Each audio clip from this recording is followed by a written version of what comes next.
নমস্কার বন্ধুরা, আমি প্রতিমা আবার চলে এলাম আপনাদের সামনে। পিয়ার ভিলেজ কিচেনে সকলকে সাদর আমন্ত্রণ জানাই। আজকে রেসিপি শুরু করছি মাসকালাইয়ের ডাল দিয়ে মাংসর রেসিপি। আজকে রান্নাটা একটু ভিন্ন ধরনের করব, খেতেও কিন্তু দারুণ হয়। এখানে আমি মাসকালাইয়ের ডাল সিদ্ধ করে নিয়েছি কুকারে, দুটো লঙ্কা আর লবণ দিয়ে সিদ্ধ করে নিয়েছি। দেখুন, ডালটা কিন্তু খুব গলে যায়নি, গোটা গোটাই আছে। আর এখানে মাংসটাকে আমি ম্যারিনেট করে নিচ্ছি। দিয়ে দিলাম গোলমরিচের গুঁড়ো, আদা রসুন বাটা, জিরে ধনে শুকনো লঙ্কা আমি একই সঙ্গে বেটেছি, স্বাদের জন্য লবণ আর কালারের জন্য হলুদ গুঁড়ো, 3টে আস্ত রসুন, আর এখানে আমি কুচি করে নেওয়া পেঁয়াজ, 3টে মিডিয়াম সাইজের পেঁয়াজ আমি কুচি করে নিয়েছি, সেটাকে দিয়ে দিলাম। এবার দিলাম সর্ষের তেল। মাংসটাকে ভালোভাবে ম্যারিনেট করে নিচ্ছি আর কিছু সময়ের জন্য রেস্টে রেখে দিব। এবার সকল বন্ধুদেরকে অনুরোধ জানাচ্ছি ভিডিওটা স্কিপ না করে পুরো ভিডিওটা দেখার জন্যে। পুরো ভিডিও না দেখলে আপনাদেরই বুঝতে অসুবিধা হতে পারে, তাই ঢাকা দিয়ে সাইডে রেখে দিলাম। এবার একটা কড়াই বসিয়ে দিলাম, কড়াইয়ের মধ্যে দিয়ে দিলাম তেল। বেশি তেল দেবার প্রয়োজন নেই, অল্প তেলে রান্নাটা করে নেওয়া যায়। দেখুন, দিয়ে দিলাম ফোড়নে জিরে।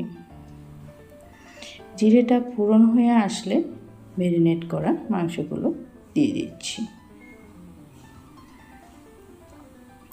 যারা আমার ভিডিও আজ প্রথম দেখছেন, নতুন বন্ধুদেরকে বলছি, ভিডিও দেখে ভালো লাগলে অবশ্যই লাইক কমেন্ট শেয়ার করার সাথে সাথে বেল আইকনটাও অন করে রাখবেন, যাতে আমি ভিডিও দেওয়ার সঙ্গে সঙ্গে আপনাদের কাছে পৌঁছে যায়। দেখুন, মাংসগুলো দিয়ে ভালোভাবে নাড়াচাড়া করে আমি বেশ কিছু সময় কষিয়ে নেব। কচি মুরগি ছিল, কচি মুরগির দিয়ে এই মাসকালাইয়ের ডাল রান্না করলে খেতে কিন্তু দারুণ লাগে।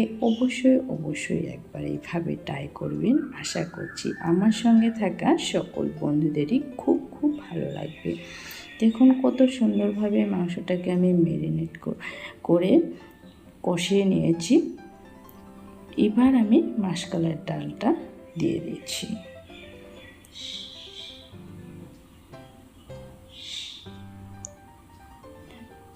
ঝোলটা দেওয়ার পরিবর্তে ডালটাকে আমি অ্যাড করে দিলাম।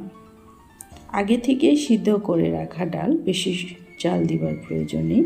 এটাকে কিছু সময় ফুটিয়ে নিলে রান্নাটা হয়ে যাবে। দেখুন, এটাকে ফুটতে দিয়েছি কিছু সময়ের জন্যে। এবার কিন্তু রান্নাটা প্রায় আমার শেষের দিকে চলে এসেছে।